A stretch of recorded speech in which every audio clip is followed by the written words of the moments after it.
السلام علیکم ورحمۃ اللہ وبرکاتہ۔ روح یارم قسط نمبر 19۔ روح کہاں ہے؟ خضر نے کنڈے کو دبوچتے ہوئے پوچھا۔ وہ سامنے والے کمرے میں ہے، وہ اپنا آپ چھڑواتے ہوئے بولا۔ تھینک یو ٹھا۔ ساتھ ہی خضر نے اس کے سینے کے بیچوں بیچ گولی چلا دی۔ اچھا آدمی تھا، خضر نے افسوس سے کہا۔ ابے تھا نہیں ہے، شارف نے اس کا دھیان زمین پر آدمی کی طرف دلایا۔ ٹھا ٹھا، خضر نے ایک بار پھر سے گن لوڈ کی اور اسے 2 گولیاں اور مار ڈالی۔ اب تو تھا نا؟ اس نے شارف سے کنفرم کرنا چاہا۔ شارف نے ایک نظر زمین پر پڑی آدمی پر ڈالی اور پھر احسان کرنے والے انداز میں کہا اور ساتھ ہی پھرتی سے سامنے کھڑے آدمی کو لات مار کر زمین پر گرا دیا۔ ایک ایک کر کے سارے ہی گنڈے اب زمین پر پڑے تھے، کچھ ڈیول سے اپنے کیے کی معافی مانگ رہے تھے تو کچھ خونخوار نظروں سے اس کی طرف دیکھ رہے تھے۔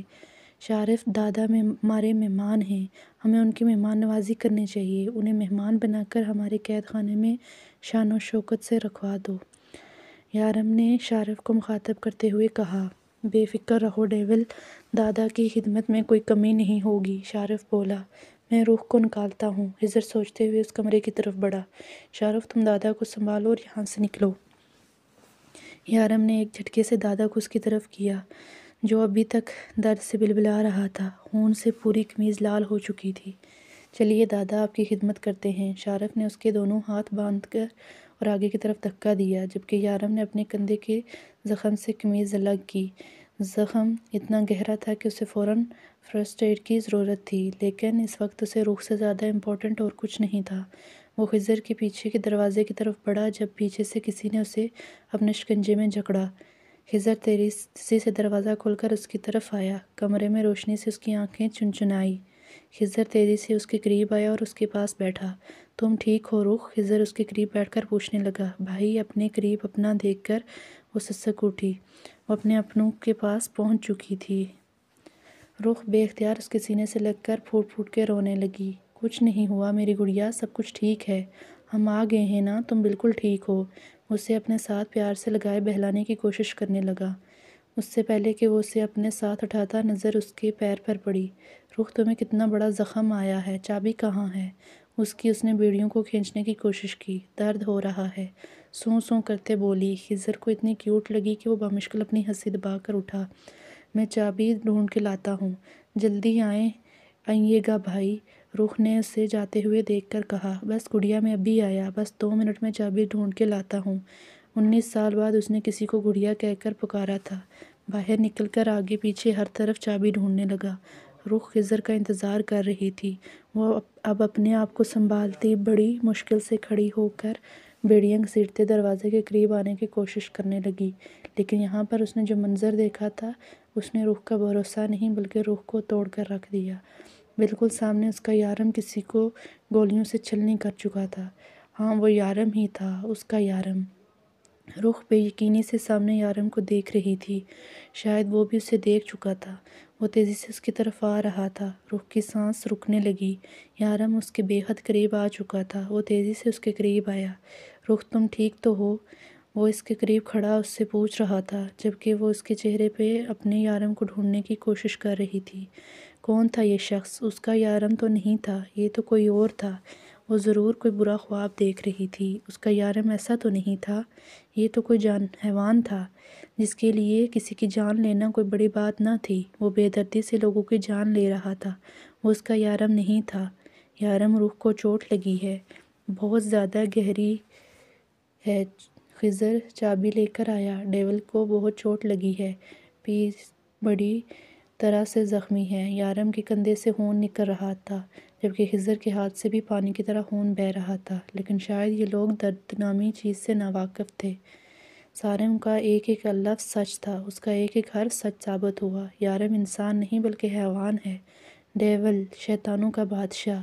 خضر نے چابی کی مدد سے بیڑیاں کھول دی۔ زخم بہت گہرا نہیں تھا، لیکن یارم بہت احتیاط سے اس کا پیر دیکھ رہا تھا۔ روح ہم سب سے پہلے ہسپتال ڈاکٹر کے پاس جائیں گے، تمہیں بہت چوٹ لگی ہے، اس نے روح کو مخاطب کرتے ہوئے کہا۔ وہ کب سے اس کے چہرے پر دیکھنے سے گریز کر رہا تھا، کیونکہ یارم نے اس کے چہرے پر اپنے لیے بے یقینی دیکھی تھی۔ اس کے چہرے کی بے اعتباری دیکھ کر اس کو دوبارہ دیکھنے کی یارم اپنے اندر ہمت پیدا نہیں کر پایا۔ یارم کو کچھ گڑبڑ ہونے کا اندازہ تھا، لیکن فی الحال اسے اگنور کر گیا۔ اس نے کب اسے اٹھایا اور کب لا کر گاڑی میں بٹھایا اسے ہوش نہ تھا۔ ہوش تھا تو بس اتنا کہ یارم نے اس کا یقین توڑا ہے۔ گاڑی ہسپتال کے سامنے آ کر رکی۔ یارم یہاں بھی احتیاط سے اسے اٹھا کر اندر لایا۔ وہ سارے راستے ایک لفظ نہ بولی، پر اس کے ہاتھ پیر بری طرح سے کانپ رہے تھے۔ خضر اور یارم نے بھی کوئی بات کرنے کی کوشش نہ کی۔ خضر پریشان تھا کیونکہ جب رخ کے سامنے آیا تھا تو وہ اس سے بات کر رہی تھی، پھر اچانک نہ جانے کیا ہو گیا کہ رخ سے بھی منہ پھیر گئی۔ ڈاکٹر نے اس کے پیر کی پٹی کی۔ یارم کو اس کی خاموشی بہت ڈسٹرب کر رہی تھی، اس لیے یارم نے ڈاکٹر کو اس کا مکمل چیک اپ کروانے کے لیے کہا۔ اس کے بعد ڈاکٹر نے اسے ذہنی دباؤ کا شکار بتایا۔ ڈاکٹر کے مطابق وہ فی الحال کچھ بھی سوچنے سمجھنے کی صلاحیت نہیں رکھتی تھی۔ ڈاکٹر نے اسے مشورہ کر کے رخ کو نیند کا انجیکشن دے دیا تھا کہ وہ پرسکون ہو جائے۔ وہ جب اسے گھر لے کے آیا تو وہ سو چکی تھی۔ وہ اسے احتیاط سے اٹھا کر اپنے بیڈ روم میں لایا۔ وکرم، میں تمہیں کبھی معاف نہیں کروں گا، تمہیں اس کی بہت بھاری قیمت چکانی پڑے گی۔ وہ رخ کے بالوں میں انگلیاں چلاتا وکرم سے مخاطب تھا۔ 26 منٹ آج رخ اس سے دور ہوئی تھی۔ 26 منٹ میں یارم اس تک پہنچ گیا تھا، لیکن 26 منٹ میں اس نے اپنا بہت کچھ گنوا دیا تھا۔ رخ کا یقین، رخ کی محبت، رخ پر اپنا حق کو اس کی حالت دیکھ کر سمجھ چکا تھا کہ وہ کتنا اور کس حد تک جان چکی ہے۔ وہ اس کی نظروں کو جتنا چاہے اگنور کرے، لیکن سچ یہ تھا کہ ایک بار اس کی آنکھوں میں اپنے لیے بے اعتباری دیکھ کر وہ دوبارہ اس کی طرف دیکھنے کی ہمت نہ کر پایا۔ اتنا سب کچھ ہو گیا اور تم نے مجھے بتایا تک نہیں۔ میں اپنے گھر پر تھی، خضر کسی دوسرے ملک نہیں چلی گئی تھی۔ روح کیسی ہے؟ لیلا نے پریشانی سے پوچھا، کیونکہ وہ جانتی تھی کہ روح یارم کے لیے بہت اہمیت رکھتی ہے۔ یارم اس کے لیے کچھ بھی کر سکتا ہے۔ مجھے نہیں پتہ، مجھے بس اتنا پتہ ہے کہ اسے کچھ نہ کچھ تو پتہ چل چکا ہے۔ تم سوچ بھی نہیں سکتی لیلا، اس نے کس طرح سے اپنا ہاتھ ہسپتال میں میرے ہاتھ سے چھڑوایا تھا۔ وہ ان لوگوں سے نہیں بلکہ ہم لوگوں سے بہت ڈری ہوئی ہے۔ وہ ہمیں کتنی بے یقینی سے دیکھ رہی تھی، تم اندازہ بھی نہیں لگا سکتی۔ وہ ڈر سے کانپ رہی تھی۔ لیلا، خضر نے پریشانی سے کہا، اب کیا وہ یارم کے ساتھ ہے؟ میرا مطلب ہے اس بارے میں روح نے ایسی کوئی بات کی ہے کہ وہ سب کو جان چکی ہے؟ لیلا نے پوچھا۔ مجھے نہیں پتہ، مجھے کچھ نہیں پتہ چلا، مجھے کچھ سمجھ نہیں آ رہا، میں بہت پریشانی میں ہوں۔ لیلا، تم پریشان مت ہو خضر، میں ہوں نا تمہارے ساتھ۔ لیلا نے اس کے ہاتھ پر اپنا ہاتھ رکھا۔ لیلا، مجھے بہت سالوں کے بعد یہ رشتہ ملا ہے، میں اپنی بہن کو کھونا نہیں چاہتا، خضر نے بے بسی سے کہا۔ ایک آدمی زمین پر پڑا تڑپ رہا تھا۔ یارم نے اسے گولی مار دی، وہ چلایا، درد کی شدت سے، موت کے خوف سے، لیکن سامنے کھڑے شخص کو اس پر ترس نہیں آیا۔ اس کی چیخ و پکار اگنور کرتا ایک اور گولی اس کے سینے کے آر پار کر گیا۔ ایک آخری چیخ کے ساتھ وہ شخص اپنا دم توڑ گیا۔ اس کی آنکھ کھل گئی۔ وہ بے یقینی سے اپنے دائیں بائیں دیکھنے لگی۔ وہ اس وقت اس جگہ پر نہیں تھی، وہ تو اپنے گھر میں تھی۔ یارم اس کی بالکل قریب تھا۔ یارم نے اسے اپنی باہوں کے حصار میں قید کر رکھا تھا۔ وہ نیند میں تھا۔ دن کا منظر کسی فلم کی طرح آنکھوں کے سامنے چل رہا تھا۔ کل رات وہ کتنی خوش تھی، اس کی سالگرہ تھی۔ کل یارم اسے بہت بڑا سرپرائز دینے والے کا تھا۔ ہاں، سرپرائز دیا تھا۔ یارم نے اسے اپنا اصل چہرہ دکھا کے۔ روح کو کمرے میں گھٹن ہونے لگی۔ اس نے اپنے آپ کو یارم کی باہوں سے آزاد کیا اور اٹھ کر باہر چلی آئی۔ اس کا شوہر ایک درندہ تھا، معصوم لوگوں کی جان لینے والا ایک درندہ۔ سارم کی باتیں ایک بار پھر سے اسے یاد آنے لگیں۔ اس کا دل چاہا کہ وہ پھوٹ پھوٹ کر روئے، اس شخص کا گریبان پکڑ کر پوچھے اس کا کون سا اصل چہرہ ہے، وہ جس سے روح نے محبت کی تھی، یا وہ جو آج سے بے رخ دکھایا تھا؟ اگر وہ ایسا تھا تو کیوں اسے دھوکے میں رکھا، اس کے ساتھ ایسا کیوں کیا؟ خضر، شارف، لیلا سب ایک جیسے تھے۔ روح انجانے میں انسانی روپ میں دیکھنے والے بھیڑیوں کے بیچ میں تھی، لیکن وہ ان لوگوں کے ساتھ نہیں رہ سکتی تھی۔ وہ کیسے ایک قاتل کے ساتھ اس کی بیوی بن کر رہ سکتی ہے؟ وہ کیسے ان لوگوں کے بیچ رہے گی؟ مجھے یہاں سے نکلنا ہوگا، مجھے اپنے گھر جانا ہے۔ وہ لوگ جیسے بھی تھے کم از کم قاتل تو نہیں تھے۔ مجھے سارم کو بتانا چاہیے کہ وہ میری ضرور مدد کرے گا، وہ مجھے میرے گھر پہنچانے میں میری مدد ضرور کرے گا۔ وہ مجھے گھر واپس جانا ہے، روح نے سوچا۔ وہ کمرے میں آئی۔ او یارم، اب تک آرام سے سو رہا تھا۔ کیسے کسی کی جان لے کر کوئی شخص کیسے سکون سے سو سکتا تھا؟ کیا اس سے خوف خدا نہیں تھا؟ کیا اس نے اللہ کے سامنے حساب نہیں دینا تھا؟ یارم کا دن والا روپ یاد آتے ہی خوف سے ایک بار پھر سے اس کے ہاتھ پیر کانپنے لگے۔ وہ ہمت باندھ کر بیڈ کے قریب آئی اور یارم کا فون اٹھایا، جہاں پاس ورڈ اس کا نام تھا۔ اس شخص کی پہچان کی طرح اس کا پیار بھی جھوٹا تھا۔ اس کی آنکھوں سے آنسو رکنے کا نام نہیں لے رہے تھے۔ اس نے جلدی سے اپنا فون اٹھایا اور یارم کے فون سے اپنے فون میں سارم کا نمبر سیو کیا اور فون واپس وہیں پر رکھ دیا جہاں سے اٹھایا تھا۔ وہ اپنا فون اٹھا کر باہر لائی اور سارم کے نمبر پہ کال کی، لیکن نمبر لگ ہی نہیں رہا تھا۔ بار بار کوشش کے باوجود بھی نمبر نہیں لگ رہا تھا۔ بار بار فون پر ایک میسج آتا، "you can only call this number".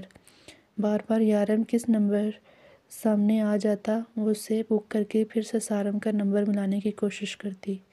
"Baby تم یہاں کیا کر رہی ہو؟" پیچھے سے یارم کی آواز پر کانپ کر رہ گئی۔ "تم یہاں کیا کر رہی ہو رخ؟" وہ اس کے پیچھے کھڑا پوچھ رہا تھا، جبکہ اس کے ہاتھ میں موبائل فون وہ دیکھ چکا تھا۔ "اچھا، فاطمہ بی بی سے بات کر رہی تھی۔ بیبی یہ کوئی وقت ہے ان سے بات کرنے کا؟ چلو آؤ اندر، تمہارے فون سے نہیں لگے گا ان کا نمبر، اور میں فون ملا کے دیتا ہوں۔ میرے خیال میں اس وقت وہاں بھی بہت رات ہو چکی ہوگی۔ تم کانپ کیوں رہی ہو؟ تمہیں ٹھنڈ لگ رہی ہے؟ چلو آؤ، تمہیں ریسٹ کی ضرورت ہے۔ وہ اس کا ہاتھ پکڑے اندر کی طرف آنے لگا۔ رخ کا سارا وجود ڈر سے کانپ رہا تھا، لیکن پھر بھی وہ اگنور کرنے کی بھرپور کوشش کر رہا تھا۔ رخ نے بامشکل اپنا آپ چھڑانے کی کوشش کی، مگر ناکام۔ "بیبی تم اس طرح سے کانپ کیوں رہی ہو؟ مجھے تمہاری طبیعت زیادہ خراب لگ رہی ہے۔ تم کچھ کھا لو۔ تم نے صبح سے کچھ نہیں کھایا۔ رخ بے جان وجود کو اس کے ساتھ گھسیٹتی جا رہی تھی۔ "تم پلیز کچھ کھا لو، اس طرح سے تم مزید بیمار ہو جاؤ گی"۔ وہ فکر مندی سے کہتا اسے کچن کی طرف لے جانے لگا۔ "بھوک نہیں ہے مجھے"۔ وہ اپنا ہاتھ چھڑا کر اس سے فاصلے پر ہوئی۔ اس کی آواز میں کپکپاہٹ تھی۔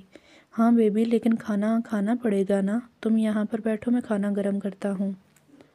وہ اسے زبردستی چیئر پر بٹھا کر کھانا گرم کرنے لگا۔ "آج کی شام میں بہت اسپیشل بنانا چاہتا تھا، لیکن"۔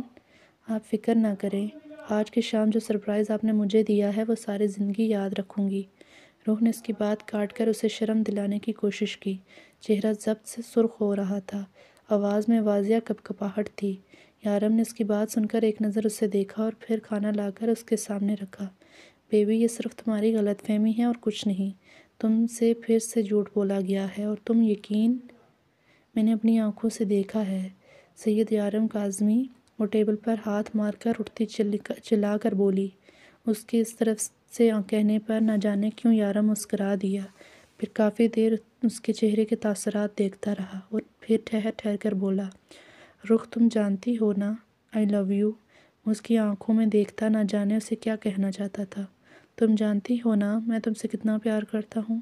وہ رخ کے قریب آ کر کھڑا ہوا۔ رخ نے اس کی بات پر سر جھٹکا۔ "رخ تم نے سب کچھ اپنی آنکھوں سے دیکھا ہے، اس شخص کو مارتے ہوئے تم نے دیکھا ہے۔ مجھے تو یہ بھی جانتی ہوگی کہ میں نے اسے کیوں مارا۔ وہ تمہیں اٹھا کر لے گئے تھے، تمہیں مارنا چاہتے تھے رخ، صرف"۔ "میری موت میرے اللہ کے ہاتھ میں ہے، آپ ہوتے کون ہیں کسی کا زندگی کا فیصلہ کرنے والے"۔ رخ کی آنکھوں سے آنسو چھلک پڑے۔ یارم نے ایک نظر گھور کر اسے دیکھا۔ "مجھے اتنی اونچی آواز پسند نہیں ہے رخ، تم سے پیار کرتا اس لیے برداشت کر رہا ہوں، ورنہ ابھی تک تم نے میری درندگی کی ایک جھلک بھی نہیں دیکھی، اور میں تمہیں دکھانا بھی نہیں چاہتا، سو مجھے مجبور مت کرو۔ اور ایک بات یاد رکھو، تم میری کمزوری ہو، اور ہماری دنیا میں اپنی کمزوریوں کو جڑ سے اکھاڑ کر پھینک دیا جاتا ہے، اور میں ایسا کرنے سے پیچھے نہیں ہٹوں گا"۔ وہ ایک ایک لفظ چھپا چھپا کر بولا، مطلب وہ اس کے سامنے شرمندہ تک نہیں تھا۔ اسے کوئی فرق نہیں پڑتا تھا کہ اس نے رخ کو اتنے وقت سے دھوکے میں رکھا تھا۔ رخ کی جان لینا بھی اس کے لیے بہت مشکل نہ تھا۔ رخ کا ڈر مزید بڑھ چکا تھا۔ وہ بے یقینی سے یارم کے چہرے کی طرف دیکھ رہی تھی، جو اس سے بے خبر کھانے کا نوالہ بنا رہا تھا۔ "رخ کھانا کھاؤ، ہم اس بارے میں بات نہیں کریں گے۔ تم نے صبح سے کچھ نہیں کھایا"۔ یارم اپنا لہجہ نارمل بناتا کھانے کا نوالہ اس کی طرف لے جانے لگا۔ وہ ابھی بے یقینی سے اس کے چہرے کی طرف دیکھ رہی تھی۔ یارم نے نوالہ بالکل اس کے لبوں کے قریب رکھا۔ "رخ سب کچھ ٹھیک ہے، کچھ نہیں ہوا۔ آج جو کچھ ہوا تم سب بھول جاؤ"۔ سب کچھ پہلے جیسا ہے، نہ تم کچھ جانتی ہو نہ میں ہی کچھ جاننا چاہتی ہو۔ چلو اب کھانا کھاؤ، میں سختی نہیں کرنا چاہتا، وہ سخت نگاہوں سے گھورتے ہوئے بولا اور زبردستی کھانے کا نوالہ اس کے منہ میں ڈال دیا۔ اوہ تو اب تم چاہتی ہو کہ میں سارا کھانا تمہیں اپنے ہاتھوں سے کھلاؤں؟ Naughty girl. وہ دوسرا نوالہ بناتے ہوئے مسکرایا تھا، جبکہ ڈر سے کانپتے ہوئے یارم نے اسے جتنا کھلایا وہ کھاتی گئی۔ یارم نے اسے اس کی ضرورت کے مطابق کھانا کھلایا اور پھر میڈیسن دینے لگا۔ بیبی اب تم آرام کرو، میں یہی ہوں تمہارے پاس، وہ اسے بیڈ پر لٹا کر کمبل ٹھیک کرتے ہوئے بولا۔ ڈر کے مارے نیند کی گولی کھانے کے باوجود بھی روح کو نیند نہیں آ رہی تھی۔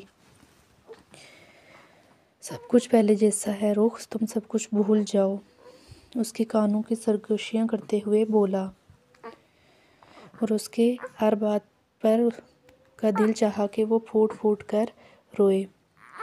کتنے آرام سے اس شخص نے اس کا اعتبار توڑ دیا۔ ویسے اب وہ ڈیول کے ساتھ ہی رہے گی یا اسے چھوڑ کر چلی جائے گی؟ روح شارف کو جب سے پتہ چلا تھا کہ روح سب کچھ جان چکی ہے وہ پریشان تھا، نہ جانے روح کیا فیصلہ کرے۔ اب وہ خضر سے پوچھنے لگا، تمہیں کیا لگتا ہے ڈیول اسے فیصلے کا حق دے گا؟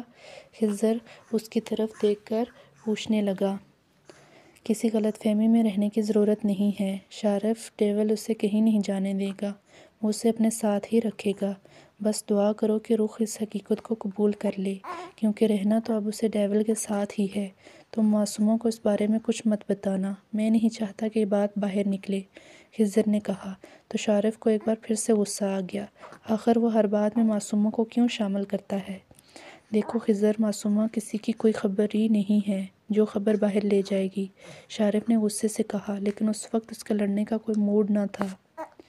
میں ایسا نہیں کہہ رہا شارف، لیکن میں نے خود اسے انسپکٹر سے بات کرتے ہوئے سنا ہے، وہ اسے ہماری خبریں دیتی ہے، تم گارنٹی لے لو، وہ بھی وکرم دادا کے بارے میں سب جانتا تھا، اور ایسے سب کچھ بتانے والی معصومہ ہی ہے، تم یقین کرو یا نہ کرو، میں نے ڈیول کو اس کے بارے میں بتایا تھا، لیکن اس نے کہا کہ ہمیں یہ ساری باتیں پہلے تمہیں بتانی چاہیے تاکہ تمہیں بعد میں برا نہ لگے، ورنہ تم جانتے ہو ڈیول کے ساتھ غداری کرنے والوں کا انجام کیا ہوتا ہے۔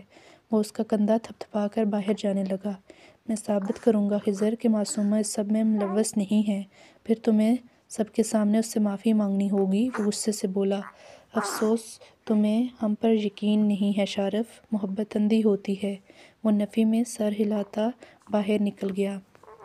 اس کی اچانک آنکھ کھل گئی، پھر سے وہی منظر آنکھوں کے سامنے تھا جو اس نے ابھی اپنی آنکھوں کے پار دیکھا تھا، زمین پر تڑپتا ہوا آدمی، اس کے قریب کھڑا ظالم درندہ جو پل میں اس کی زندگی چھین گیا۔ وہ ایک بار پھر نڈال سی ہو کر بستر پر گر گئی۔